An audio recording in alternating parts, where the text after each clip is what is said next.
Hi everyone, Gary Wan here to share with you one of the many insights I had that are included in my book, In Search of Good Medicine, Discovering Simple Pathways to the Greatest Journey of Your Life. I know when you hear it, you'll always remember it as a very simple metaphor as to how to look at life. For those of you that voted for me in the top author competition, please accept my grateful appreciation. And to those who have yet to vote, I ask you for your support.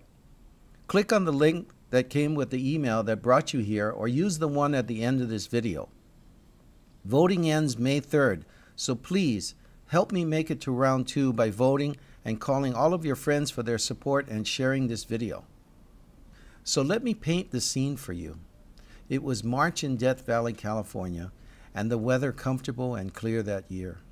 The desert was so beautiful with its multi-hue earth tones and rocky, undulating terrain, almost seemingly lying peacefully asleep under the vast blue skies touching the heavens.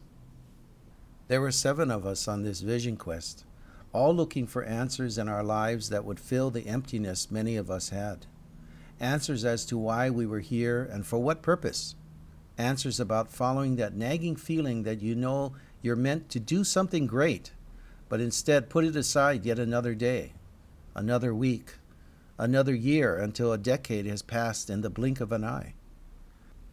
We had been all briefed before setting out on our individual quests where we'd spend 4 days and nights by ourselves with only our sleeping bag, a tarp to shield us from the weather and sun, and enough water to last those few days.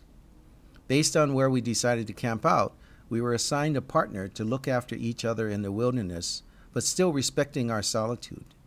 Each day we were required to take a journey to a point midway between our encampments.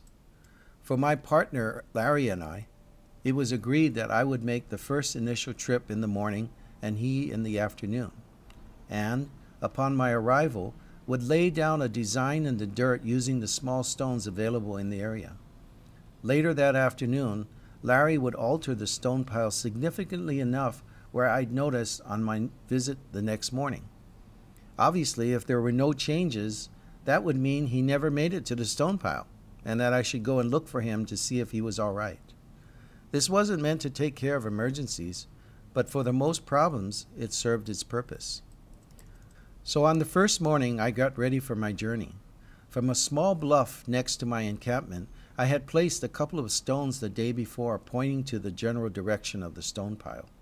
I did this because from where I was, unless you knew where to look, it was very difficult to see the small, bright orange flag Larry and I had tied to a nearby bush next to the stone pile.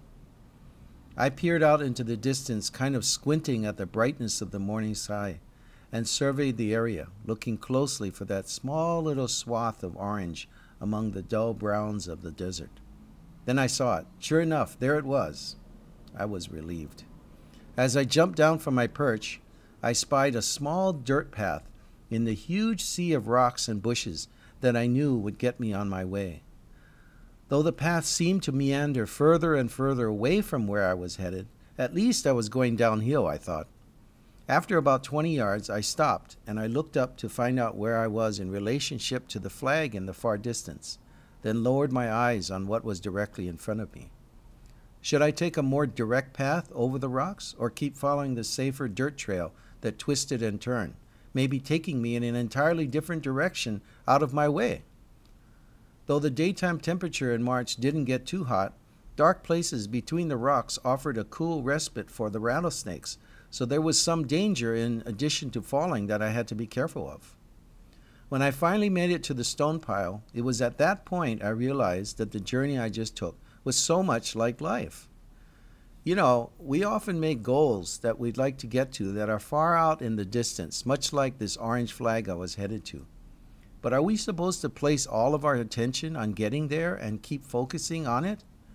No, life is not that way.